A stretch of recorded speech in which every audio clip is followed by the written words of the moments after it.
Okay, ladies and gentlemen, you're all very welcome. Thank you for coming to the Ryanair's press conference. Couldn't think of a more timely press conference where we announce a very modest expansion out of London in summer 2025 while we're growing like a social disease all over the rest of Europe. The UK continues to lose out on enormous growth opportunities because you have a Chancellor who hasn't a clue about how to deliver growth, has had 5 years to get ready for it, and yet has managed to screw it up in her first budget. The good news today is that we will open 7 new routes at London Stansted this year in 2025. 2 routes to Turkey, Bodrum and Dalman, 1 to Clermont-Ferrand, Munster, Lübeck in Germany, Linz in Austria and Reggio Calabria.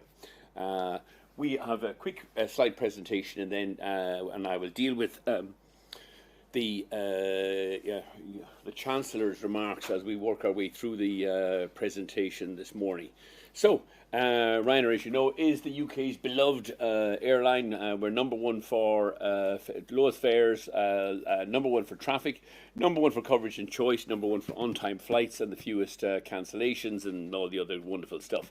We're also number 1 for coverage across Europe. This summer in Europe, we will add another 20 aircraft. 9 of which we still have to get delivery from Boeing, but we're reasonably confident we'll get all 20 aircraft. We will place those at 94 bases, 230 airports, 37 countries. The fleet this summer will be just over 600 aircraft, or 610 aircraft, with another 330 aircraft on order. We will carry 200 million passengers in the current year. Because of the Boeing delivery delays, our rate of growth next year will slow down probably to about 206 million. But all of that 6 million growth is going in continental Europe. Sadly, none of it is coming to the UK, where we are continuing to reduce some flights and frequencies from regional airports or increasing costs, which counterbalances the 7 new routes from London Stansted. We have been calling on the new Labour government to come up with a growth strategy. As we all know, despite having 5 years to prepare for government and to prepare for growth strategy, Rachel Rubbish in her first budget, the first initiative was to increase APD taxes on air travel. Nothing is designed to damage growth faster than increasing taxes on air travel. APD on short-haul flights to and from Europe will go from £13 to £15, a rate of tax of 33% on Ryanair's average ticket price of £45. Insane. And as a result, surprise, surprise, there is no growth. Rachel Rubbish then is, for the last week, coming up with the Boris Johnson dead cat strategy. Let's throw something up there on the table that might distract people. Let's talk about a third runway in Heathrow. The third runway in Heathrow, if they started shovels in the ground today, will not be here until about 2035 or 2040 at the earliest, long after Rachel Reeves and the Labour government have been voted out of office or replaced by somebody else. The third runway at Heathrow, and mind you, I noticed she's come up with no dates for the third runway at Heathrow. It's just she's going to start getting submissions on the third runway at Heathrow later on this summer. The third runway at Heathrow is a dead cat. If it ever arrives, it will be about 2040, 2045 or 2050. In fact, long after I've departed from Ryanair. So confident am I that we will not see. It will not deliver any growth. The thing that will deliver growth is abolishing APD. It will deliver growth, not just in London, it will deliver growth all across the UK.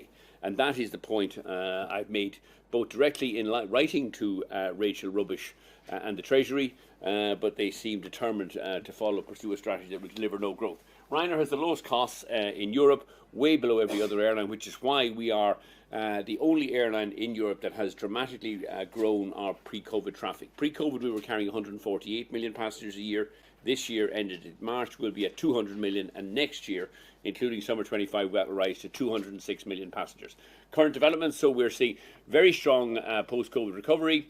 We have 340 aircraft on order, and here's the prize we've offered to Rachel Reeves. We deliver about 60 million passengers a year to the UK. Within 5 years, we could grow that by 50% to 90 million passengers. And all she has to do is abolish APD. It's a tiny amount of money, £4 billion. Less than 3% of the UK budget, about 1/4 of the cost of the mythical third runway in Heathrow that won't be delivered in my lifetime, or certainly not in her political lifetime.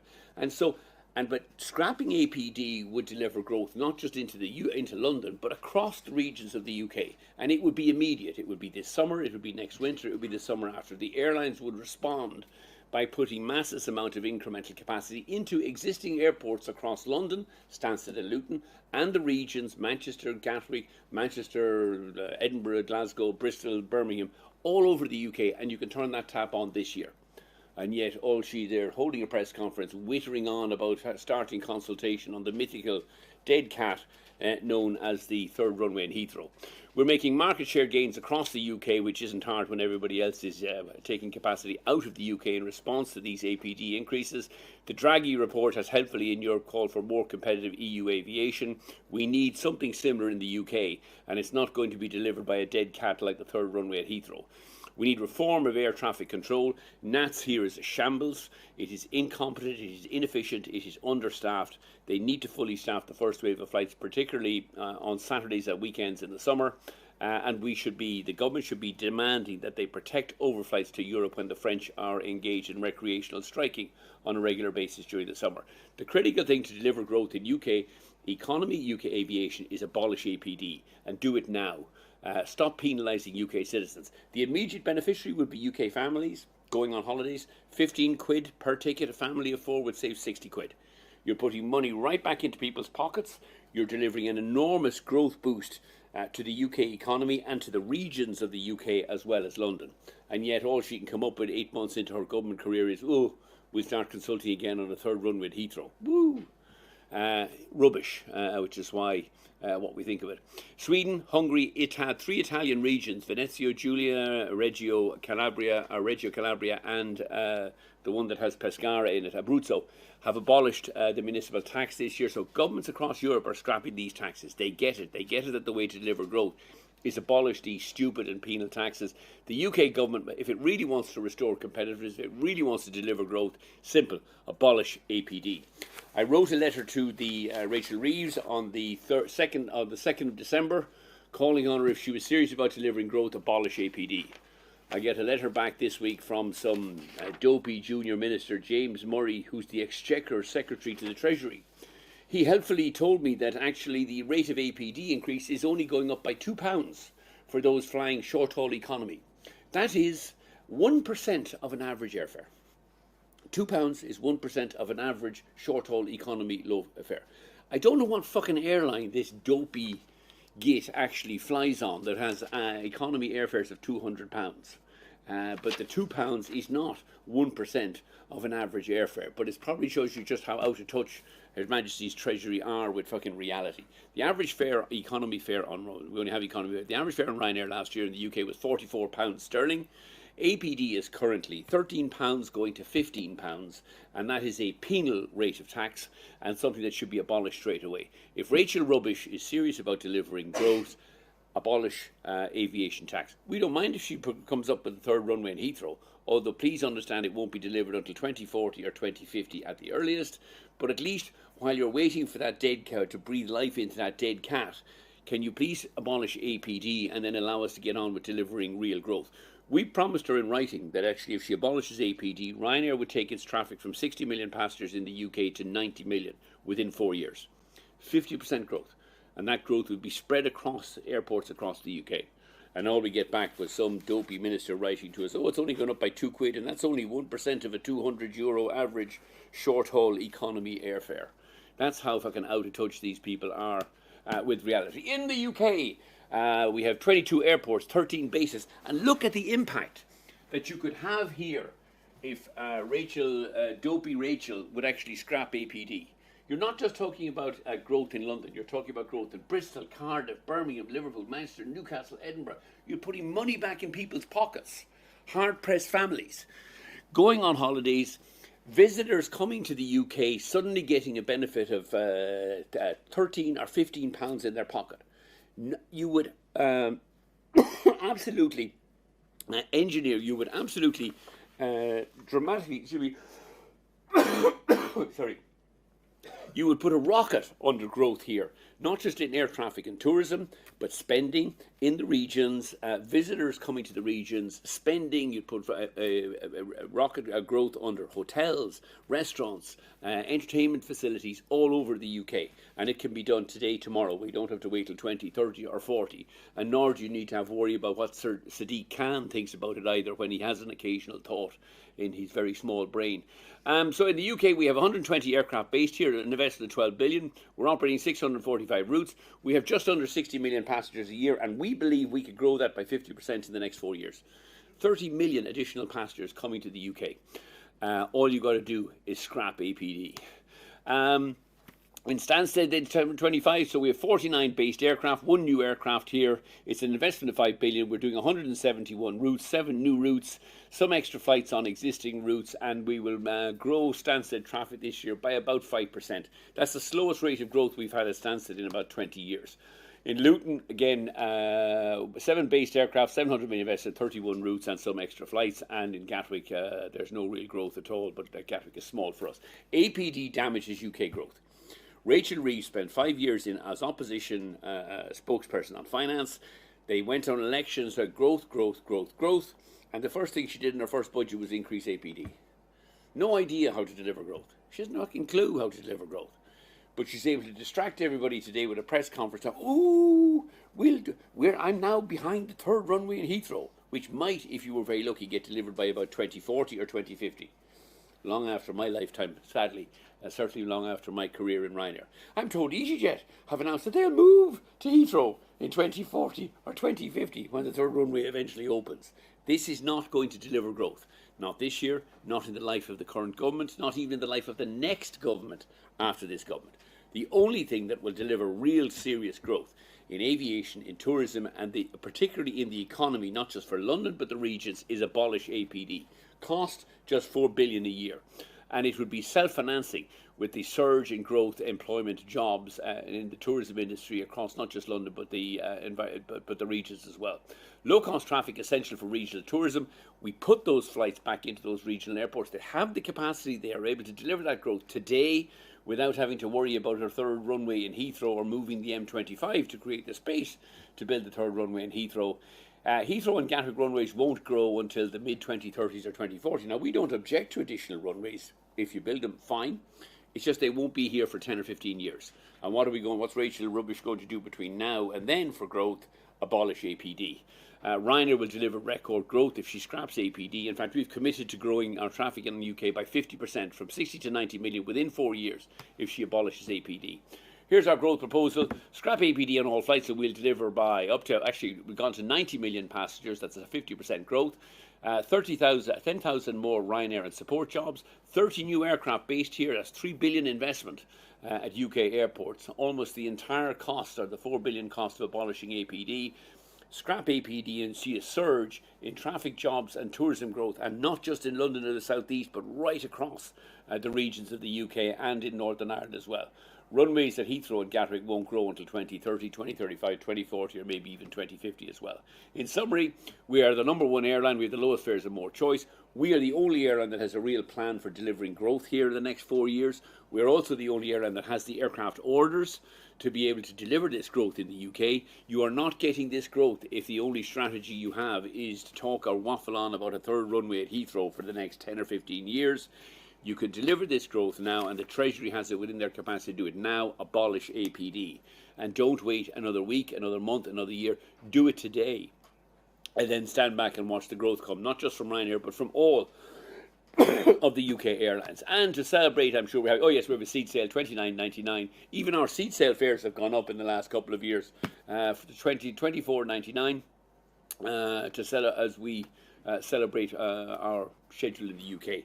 I'm joined today by Anya Murphy, who is far more intelligent than me. That is not setting the bar very high. She is our Director of Marketing and Distribution Partnerships. She's one of the people who are powering up Ryanair Labs and doing all the exciting stuff we're doing with the web and mobile and everything else. So if you have any intelligent questions, Anya will answer them, and if you have any stupid ones, I'll take them. Questions? Yes, sir. Yes, by how much would you grow the UK passenger capacity if there's the APD within 4 years, what's None. the protection? Zero. Zero. So There'll be no growth in the if APD continues to increase as she's already announced. APD is at this level. Well, APD is going from 13 to 15 pounds on a short haul ticket. There will be no growth. We won't allocate any additional aircraft to the UK, and nobody else has any significant aircraft deliveries either. And it's not just us. I mean, the other airlines, EasyJet, Jet2, BA, all calling to tackle APD. I mean, some of them are a bit more respectful. They want to just kind of reduce APD. We want to abolish it altogether. If you're serious about growth, and it's clear that Rachel Rubbish has no idea how to deliver growth, so we have to give her the ideas, abolish APD. It's a $4 billion cost. It will be paid back twofold within 12 months. Kate? You've written to Reeves. Yes. And she's written back. Well, no, actually, she got some dopey junior minister to write back, who clearly, I don't know what he's doing in the Treasury because he can't do maths. But nevertheless. And you've spoken, obviously, publicly about it. What are the next steps? You know, if she doesn't abolish APD, what are you going to do? Are you going to Hold another press conference so that she doesn't have a clue how to deliver growth. She's talking complete and utter rubbish about the third runway in Heathrow when she knows. I mean, the only question you need to put to Rachel Reeves is, when do you expect the third runway at Heathrow to open? 2035, 2040, 2045 or 2050, take your pick. But will it be open in the lifetime of the current Labour government, 5 years? Not a chance. So it's a dead cat bounce. They're throwing something out there to distract you all, make it look like, oh, and she's going to fight with Sadiq Khan. She's going to challenge the Mayor of London. What's he got to do with it? But it doesn't deliver any growth, not for 5 years, not for 10 years. What will deliver growth? Abolish APD. Would you consider going ahead with cutting UK routes? I know you mentioned that last year. We have our capacity in the UK this year is flat. We have taken some capacity out of some of the regional airports. There's a little bit of capacity going into Stansted, but really it's very flat. And that is in a year when we're taking 20 aircraft this year. I mean, the UK typically accounts for about 40% of our business. We're adding 20 aircraft this year. We should be, adding 8 aircraft to the UK. We're going up by 1. Why? Because the first growth initiative Rachel Rubbish had was we're going to increase APD. I mean, this is somebody who spent 5 years in opposition. They got into government and spent 3 months telling us all that the cupboard was bare, there was no money. Unless you were a train driver or you were a junior doctor, in which case you could have as much money as you fucking want. And then they had a growth plan. What was the growth plan? Let's raise APD taxes. Like, clueless. And now that hasn't worked and the UK is not growing, let's come up with, distract everybody, let's have a dead cat, throw a third runway at Heathrow up on the table. And she had a big press conference this morning. Oh, I'm committed to a third runway at Heathrow in 2045 or something like that. It won't work, it doesn't deliver growth, and she knows that, but she's trying to distract everybody. Yes? What about the other runways, Gatwick and Luton? They've been hinted at being expanded. Has that been part of your conversation? Really, would there be no benefit from additional runways there? No, I tell you, there would be a benefit from additional runways. It's just the benefit will take place in the mid to late 2030s. I mean, all of them. Gatwick's got 2 runways already. Well, it actually hasn't. It's got a runway and a taxiway. I mean, Gatwick's plan for a second runway involves either tunnelling under the M25 or closing and moving part of the M25. Now, call me a cynic, but I don't. Gatwick's, both of them. So I don't think either of them are realistic. But I'm all in favour of additional runways. We just need to understand that these additional runways will not be delivered in the lifetime of the current government. So she's not talking about delivering growth. She's just trying to distract you from the fact that she has no plans to deliver growth. Sorry, just a second. Yes. But have you discussed that? Has that been a point? Has that something you've called for? Has that been part of the conversation you've had with the Treasury? Have they given any signals on Luton or Gatwick? No. I mean, we wrote to the Treasury in early December saying we would deliver you 50% traffic growth, not just at London but across the UK. All you have to do is abolish APD. And all we got back was a letter saying, well, actually, you don't understand the maths. APD is only going up by £1, and that's only 1% of an economy airfare. Like, they don't even know what they're fucking talking about. But and this is all a distraction. The big press event this morning about a second runway at Heathrow is just a distraction. You don't need a second runway at Heathrow, actually. You could grow today in Manchester, Birmingham. You could grow in Stansted. Luton has capacity for growth. There's additional slots in Luton. But Edinburgh, Glasgow, Belfast, and regional growth as well as London. I'm all in favour of additional runways, have been for many years. I support the third runway at Heathrow. I support the second runway at Gatwick. I support the second runway at Stansted. But just please understand, they're not going to be delivered for 10 or 15 years here. And what are we going to do, the UK going to do for growth between now of the next 5 years, the lifetime of this government? Nothing, because she hasn't got a clue on how to deliver growth. She thinks raising taxes is somehow going to deliver growth. Yes? I wanted to ask about growth in relation to Boeing. Yep. You talked about how Ryanair is expecting these deliveries to come through. How tied is your delivery expectation to Boeing growing above the 38 planes a month output? The delivery of the MAX 10s, at the moment we're getting 9 additional aircraft before the summer of 25. The fuselage already in either Wichita or in Seattle. They're coming, so we're certain on those. We're then due the last 29 of the 8200 order come in August, September, October, November of this year, so we will have those for summer 26. And then we're a little bit in the lap of the gods. We need the MAX 10s are due to deliver in the first half of 27.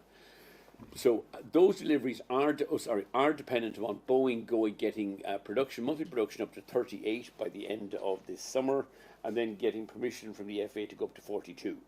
I'm pretty confident under the Trump administration they will be much more pro-American manufacturing and American jobs, and I think the Trump administration will be much more supportive of Boeing's recovery, particularly if it involves making more American manufactured aircraft and selling more American manufactured aircraft. I don't think the Biden administration was particularly helpful to Boeing. How was your trip to Seattle? Do you have anything to say on? Long, painful. I did a 6.5-hour flight to Boston, 6 hours hanging around the Boston airport, and a 6.5-hour flight from Boston to Seattle. But I met with Stephanie Pope and the rest of the team there. I think there's definitely a new energy there. We've toured the shop floor. Morale is great, but why wouldn't it be? They've all got a 40% pay increase. But I think Boeing are beginning to turn the corner. Right? I have a lot of faith and confidence in Stephanie Pope. I'm meeting Kelly Ortenberg in Dublin in middle of February. And I think there is now at least a management team who are there in Seattle, who get it, who are involved in the detail. And I would be very optimistic that Boeing's turnaround will continue and will accelerate. And I hope that many of those new Boeing aircraft will be based here in the UK when Rachel Reeves comes up with a growth strategy that involves abolishing APD. I also wanted to ask about staffing with the new online boarding passes. Do you expect there to be a reduction of staffing with this new initiative? No. I mean, even at airports? Or? I mean, we still have to have ticket desks open at airports. But there will be less people at airports. In fact, there'll be almost nobody at airports paying the missed board or the boarding card reissue fee, because and that's the great upside of everybody going. We've about 75% of our people now have the online. Even I, God help me, have the boarding pass on my smartphone, or in my case, not very smartphone. There's about 25% that we have to convert to using it, and then nobody will ever again get stuck at an airport without a not having or arriving at an airport without the boarding card. Or if they have, they can actually download it and onto their smartphone there, and they never again have to pay a boarding card reissue fee. So there's nothing but upside. Just a question, sorry, one final one about Ortberg. Is he coming to Dublin just to see you, just to see Ryanair? I bloody hope so. Okay. Can't imagine he's coming to Dublin to see anybody else, and Aer Lingus fly fucking Airbus rubbish. So there's no point talking to them. There's a few leasing pirates in Dublin. I can't imagine he's coming to talk to them. But so I assume he's coming just solely to talk to me, sometime around Valentine's Day. So I don't want to overread too much into it, but I think he's coming with roses and chocolates. I want to be wooed, and then wooed some more. Yes. My TV. How can more Ryanair flights fit with net zero goals? They can't fit with net zero goals, although the net zero goals are for 2050. These more Ryanair flights are taking place on new aircraft that have 20% more seats but burn 20% less fuel. So they will reduce the fuel consumption and the CO2 emissions by 40% per passenger. So it is growth. The growth will take place on much greener, more efficient aircraft. But we need to move away from this obsession with net zero by 2050 and start competing again now in 2025, 26, 27, 28. And do you think sustainable aviation fuel is the future, or is that greenwashing? No. Sustainable aviation fuel, nobody is producing sustainable aviation fuel in the volumes that the airlines are going to need. We have a 2% mandate in 2025, which we will just about meet, because the fuel companies are not producing enough SAFs. The only people who can produce SAFs are the fuel companies. They're not being incentivized by governments or by the national governments to produce SAFs, so they're not producing it. And I suspect with Trump now in the White House, they're not going to produce any SAFs at all. So we do have EU mandates to get to 10% of SAFs by 2030. I don't think there's anybody any longer believes that they will be using 10% of SAFs by 2030. The world is moving away from some of all this environmental twaddle that we've had for the last decade. The Greens have been blown out of the water in almost every election that's taken place in Europe. And that's not to say that some of their agenda is wrong. It isn't. We do need to decarbonise. We do need to invest heavily in new technology that reduces fuel consumption, that reduces CO2 emissions. But what we do not need to do is to raise taxes on ordinary people or ordinary families going about their business, whether they're going on flights or they're driving their cars to schools or hospitals or to supermarkets. That is not going to alter or get us to net zero by 2050. More new technology, electrify the coming. Motor transport accounts for 26% of the EU figures, the EU CO2 emissions. Air travel accounts for 2%. By the mid-2030s, motor transport will largely have electrified, so that 27% will have gone to, I don't know, 4 or 5. That is much more significant than anything you could do in aviation, because aviation only accounts for 2%. And yet we've treated aviation for the last decade as this kind of pariah. We're responsible for global warming, or we're not. And while we've been trying to kind of tax ourselves out of existence in Europe, the Chinese are opening up coal-fired power stations. The Germans have now reopened the coal-fired power stations because they couldn't get Russian gas. So we need much more practical. I think our economies and the wealth of our citizens depends on delivering growth now in the next 2, 3, 4, 5 years, which is why Rachel Rubbish's plans to discuss the third runway is a dead cat bounce, and her failure to scrap APD, which is the way forward for growth, not just in London, but across regional UK, is the way forward. Anybody else there? Yes, sir. I know you said if runway gets built at Heathrow, it won't Yes. be until 2040. What do you think the chances are that it actually does get built overall? I would say the chances of a third runway in Heathrow are probably still odds against. It is an enormous. I mean, firstly, one, the airlines in Heathrow don't want it because the cost, I think, last was guesstimated at about 25 billion, which, in other words, about about 6-7 times the cost of scrapping APD. The airlines can't afford to pay for it. It does involve moving the M25, and I don't know how you actually go about moving the M25. Like, I don't see that sustainable. They better alternatives, but I am in favour of, I want more runways at Heathrow, I want more runways at Gatwick. There's room for a second runway in Stansted. Get on and build it. But don't believe that this is delivering growth. It will maybe, the only number that came out of the Rachel Reeves presentation that had some was that the OBR estimated that by 2050, a third runway in Heathrow would add 0.5% to GDP. Well, at least they got the date right, because 2050 is about as early as you go to see a third runway in Heathrow. So all of this, I have a growth plan. It's called a third runway in Heathrow. Well, great. She won't be in politics by the time, no matter how successful she is, she won't be in elected office by the time a third runway, if it gets built, will get opened. I don't personally think a third runway in Heathrow is likely. I suspect a second runway in Gatwick is more deliverable. A second runway in Stansted is certainly more deliverable, and some increased capacity at Luton is deliverable. But for the UK economy to grow, you have spare runway capacity in Birmingham, Manchester, Bristol, Cardiff, Exeter, Bournemouth, Glasgow, Edinburgh. There's lots of runways. There's lots of additional growth we could deliver this year, next year, the year after, if she just abolished bloody APD and get on with it.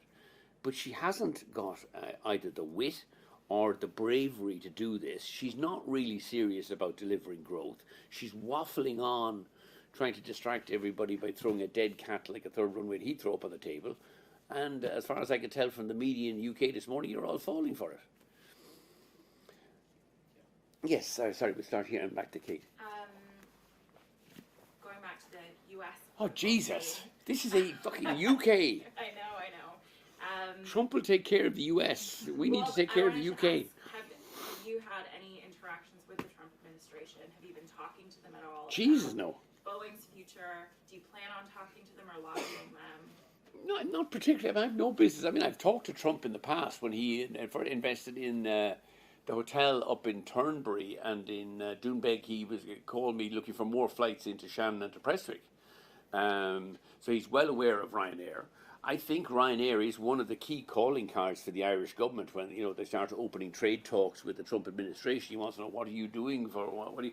Ryanair is buying $35 billion worth of American manufactured aircraft and planting them here in Europe, which is a cesspit of European manufactured aircraft, and we are wiping the floor with all these European manufactured aircraft. So the US is making great aircraft, and we're buying lots of them.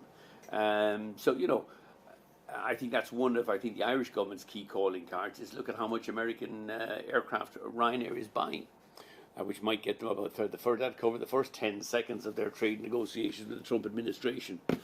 I don't know what happens after that. Kate? Sticking with the US thing. Sticking with the US. And it growth. It sounds like the situation is improving with Boeing deliveries. When do you feel like you'll eventually see the light at the end of the tunnel? Can you put a date on it? Do you know when it's going to actually come back to I think there's light at the end of the tunnel now. You have very competent management over in Seattle. I think Stephanie Pope, she's there on a daily basis. The previous managers were never there. They were flying around the world having lunches, dinners and breakfasts, visiting air shows. She's there. She's on top of the manufacturing. They are getting manufacturing back up and running. I think they will get to 38 aircraft monthly by the end of the summer. But that still leaves us a year behind. Like the 29 aircraft I get for summer 26, I was supposed to originally get in the autumn of 2024. The big issue for us at Boeing is, will you get the MAX 7 and the MAX 10 certified in 2025, and then will we get our first 15 deliveries in the spring of 27? And I think I am growing more cautiously optimistic that they'll hit those dates. We could still be disappointed, and they don't need any more events like the Alaskan door. But the last 12 months, the quality of the fuselages coming out of Wichita has dramatically improved. They're not carrying any defects forward to Seattle, and the quality of what's being made in Seattle has dramatically improved. I think the situation is, so I think we're seeing the green shoots already, but they're only a slip or an accident or a new cock-up away from having another issue. But I think the Biden administration was not helpful to Trump. They politicized the whole Alaskan air door issue. And I think the Trump administration will be a bit more, whoever they appoint to the FAA will be a bit more supportive. I hope. Simon? A couple of questions. New aircraft. I see that with the new supersonic overture, American Airlines, United and Japan Airlines have ordered it. Ryanair hasn't. Are you in trouble? I very much doubt it. I think 99.9% of our customers going on the website are looking for the cheapest flight, not the shortest flight. The history of supersonic air travel has been one of repeated losses. This is about the third or fourth go at supersonic air travel. Lots of airlines will order it, but I don't really see, if we could reduce the flight time between Dublin and London from 1 hour and 5 minutes to, say, about 30 minutes, I don't think it'll make a blind bit of difference. Actually, if we could reform ATC, and if you could eliminate air traffic control, staffing delays and cock-ups, it would be just as effective in reducing flight times as supersonic air travel. But no, it's not for Ryanair. Did you ever go on Concorde? No, I'm too young.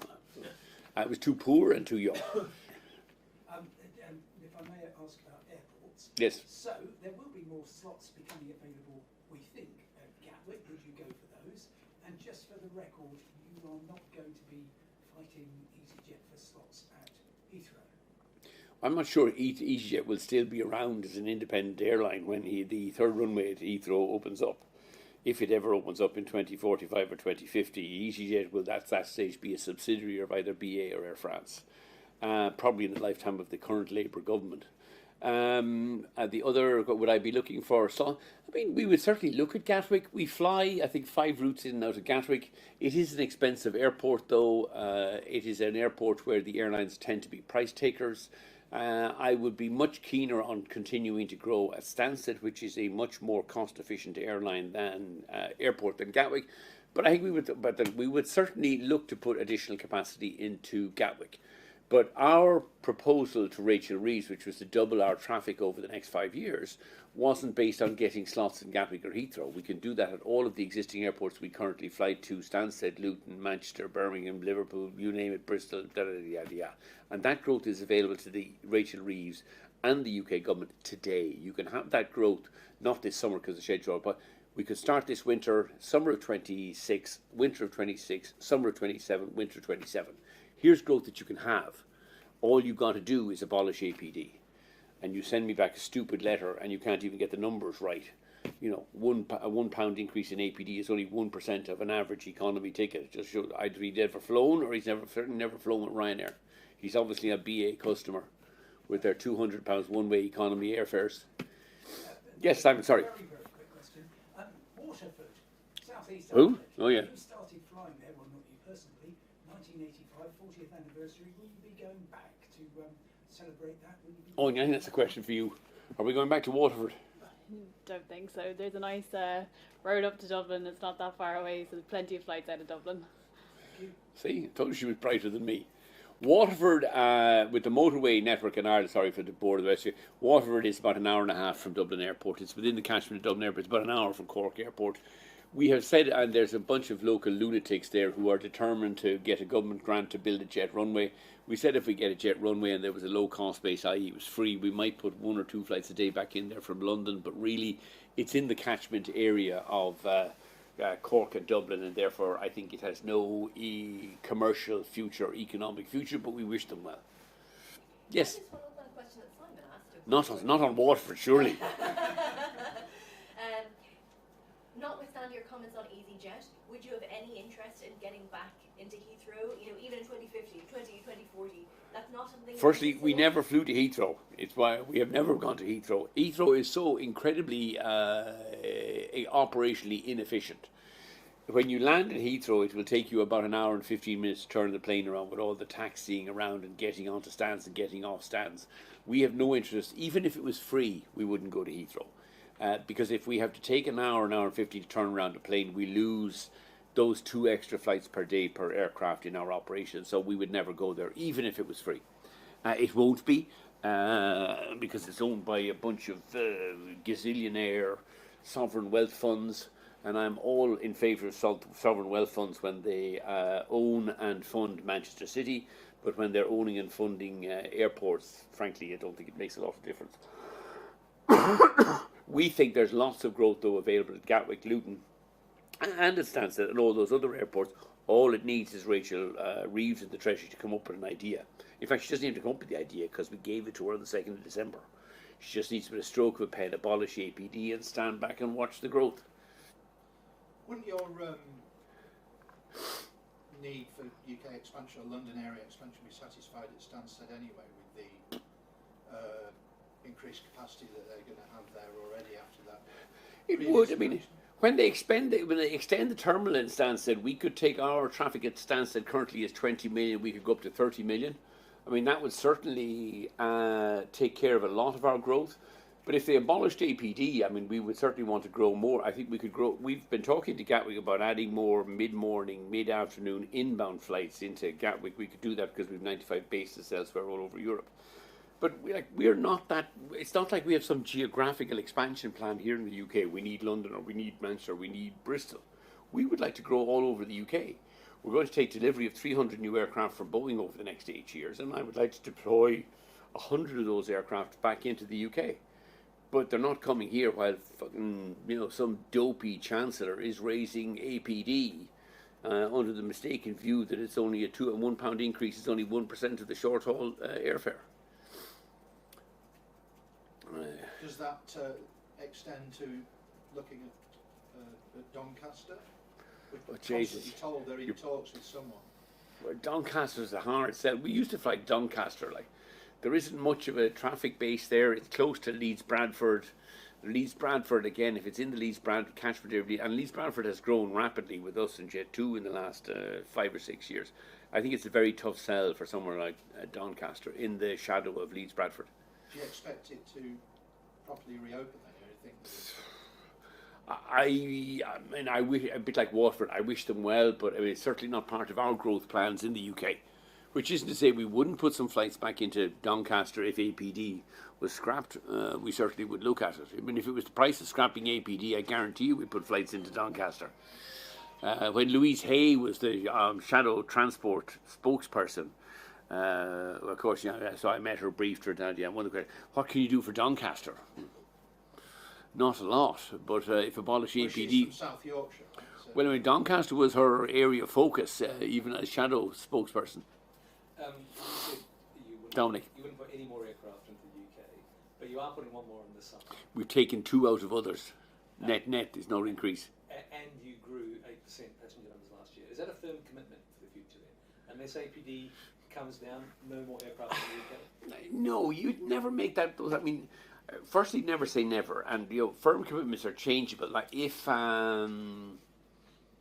EasyJet gets acquired by Air France or BA and they suddenly take some of the aircraft away and they want to grow more, if holes emerge, that's when Thomas Cook went into administration, when Monarch, so I would never say never, but we certainly do.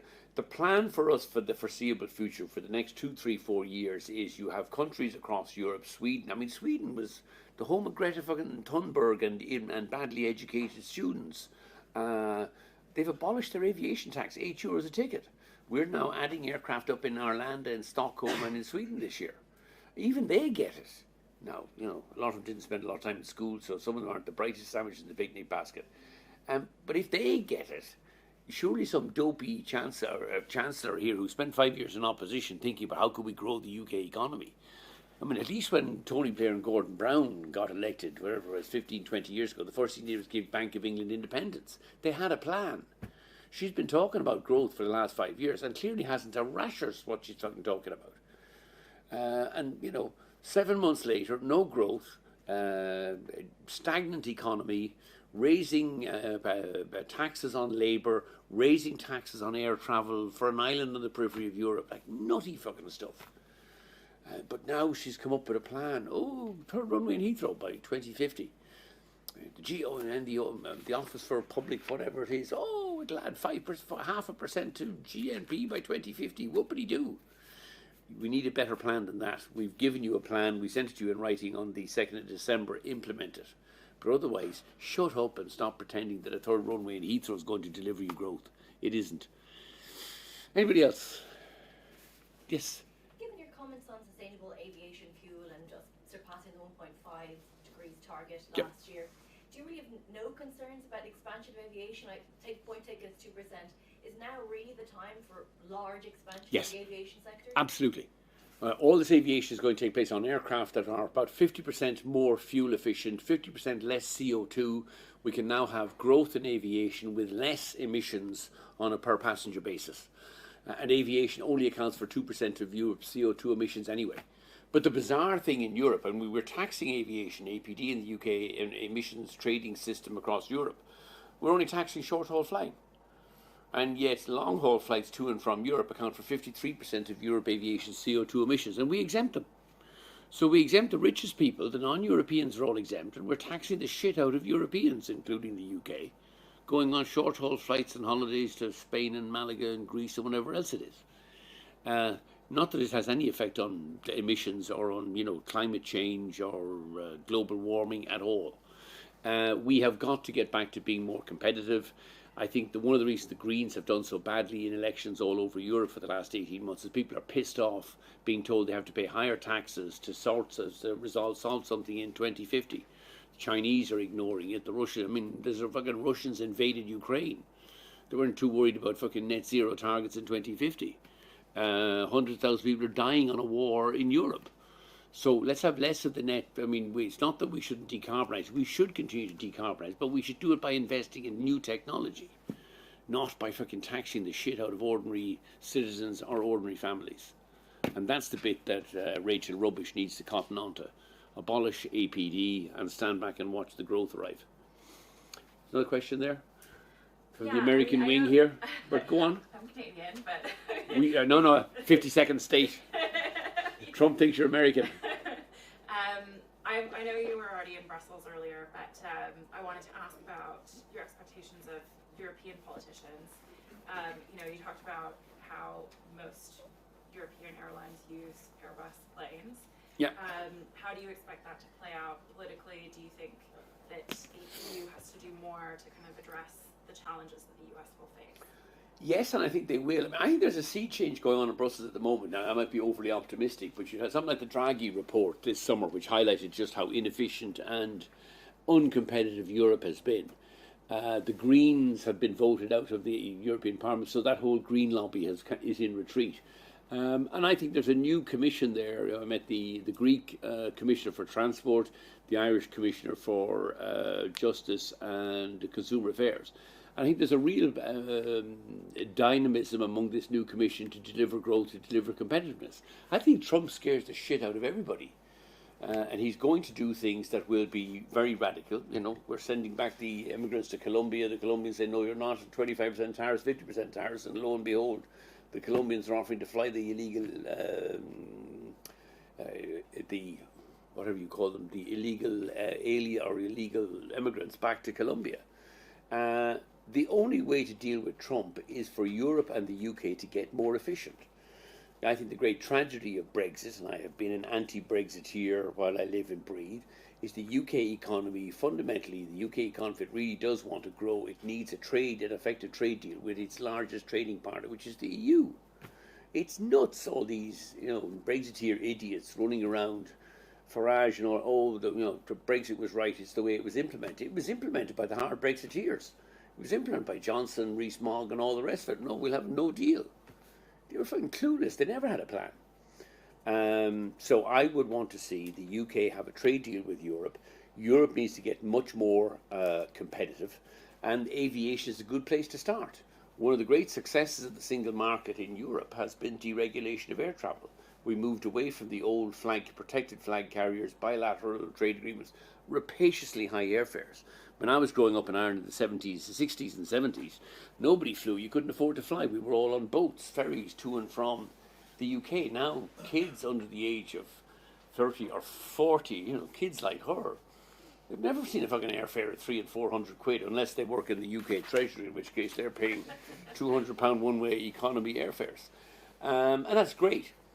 But build on those successes. Stop taxing fucking air travel. And this nonsense, you don't pay tax on fuel. We don't pay tax on fuel because there's no way for governments to grab hold of fuel. You fly to a different country where you uplift in one area. And that's why we don't pay tax on fuel. The benefit of that goes to consumers and families.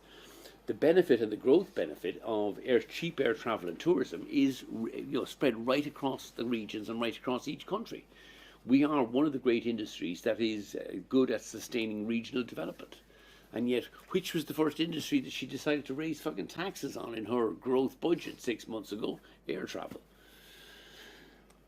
Made no sense. But then, a lot of what she says doesn't make any sense. And certainly, as that third runway at Heathrow doesn't make any sense delivering growth, Kate. Do you have any timeline on when you could return flying to Ukraine? As soon, 6 weeks after the skies reopen. We have a plan there. We're going to open about 24 routes back into Lviv and Kiev. It'll take us about 6 weeks to fill the flights. What we're going to do is we have aircraft, say, in Stansted, Charleroi, Paris, Italy, Dublin, all over Europe. We'll cancel one or two of the frequencies that they do currently, say, to the Canaries or to somewhere else in Europe, and we'll pivot those planes back into Kiev and Lviv. We expect to do it within 4 to 6 weeks of the skies reopening. Ultimately, it'll need some kind of ceasefire because EASA won't allow anything to fly over there unless they have some kind of reasonable certainty that there won't be missiles flying. But we will be back flying within 6 weeks of the skies reopening. Any sort of hints as to whether that's going to be this year or? I mean, I would very much hope it's this year. I think one of the things Trump can deliver, hopefully, would be, an earlier resolution of Russia's illegal invasion of Ukraine. There is now 14 million Ukrainians displaced all over Europe. There will be enormous traffic flows, even in the very early days of reuniting friends and families. I've been to Kiev. The 10-hour fucking train journey from fucking Sheshov is painful. It's not the way, but so not alone would you be reuniting families immediately, then there'll be huge amounts of inbound investment in Ukraine rebuilding what's left of the Ukraine economy. And we will be at front and centre of that. We will be Ukraine, the first and the biggest airline back in Ukraine when it reopens. Yes, sir?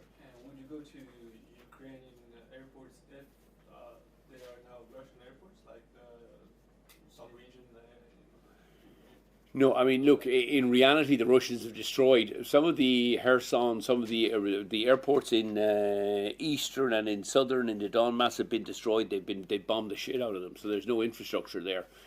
If they are Russian held or they're Russian, I don't excuse my terminology, but if they're within, if there's a ceasefire and the Russians get to hold on to what they have and it becomes part of Russia, we're not flying there. It won't be part of the EU or EU open skies. Whatever Ukraine, the Republic of Ukraine, has control or autonomy over, will open up. Some of those airports have been damaged. Odessa has been damaged. I don't think that will reopen on the first day. But Kiev and Lviv, they have done remarkable work to keep those airports opening and functioning. I mean, they run the baggage carousels in Kiev every week to make sure that everything is working. They're ready to go. We just need to be able to get the skies open, safely reopen. I think there would be an enormous surge of both visitors back into Ukraine and also investment into Ukraine.